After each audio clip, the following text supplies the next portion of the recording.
Please like share and subscribe. Pushpa ఈ రోజు వచ్చే కలెక్షన్స్తో అయితే 1100 కోట్లు అయితే టచ్ అయిపోతుందని నేనైతే అనుకుంటున్నా భయ్య. దీని మీద అఫీషియల్ న్యూస్ అయితే రావాలి, చూడాలి ఎంతవరకు వెళ్తుందో. Daaku Maharaj and Akhanda next ఇయర్లో వచ్చేసి బాలయ్య గారి నుంచి 2 మూవీస్ అయితే రాబోతుంది. అనుకున్న డేట్కి వస్తే ఒకే ఇయర్లో 2 మూవీస్ దించిన రికార్డ్ అయితే మన బాలయ్య పేరు మీద రాబోతుంది భయ్య. ఫస్ట్ వచ్చేసి జనవరి డాకు మహారాజ్ అనే మూవీ అయితే రాబోతుంది. సెప్టెంబర్ లాస్ట్లో అయితే మనకి అఖండ పార్ట్ 2 అయితే రాబోతుంది. ఈ మూవీ 2 మూవీస్ మీద మంచి బజ్ అయితే ఉంది, చూడాలి. ఒకే ఇయర్లో వచ్చే 2 బ్లాక్ బస్టర్ హిట్ కొట్టాలని నేనైతే కోరుకుంటున్నా భయ్య. మీలో ఈ మూవీకి అయితే వెయిట్ చేస్తున్నారు కింద అయితే కామెంట్ చేయండి. మన విశ్వక్సేన్ గారు వచ్చేసి మూవీకి అయితే జానరా చేంజ్ చేస్తూ మనకి ఎంటర్టైన్మెంట్ అయితే అందిస్తున్నాడు భయ్య. కేవీ నిదీప్ అండ్ విశ్వక్సేన్ వీరిద్దరికి మూవీనేషన్లో ఫంకీ అనే మూవీ అయితే రాబోతుంది, చూడాలని. ఫన్ ప్యూర్ ఫ్యామిలీ ఎంటర్టైనర్ అయితే మన ముందుకు రాబోతుంది భయ్య.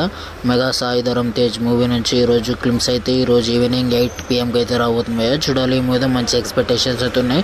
చూడాలి ఈ టీజర్ క్లిప్ కానీ ఎలా ఉంటుందో. నేనైతే చాలా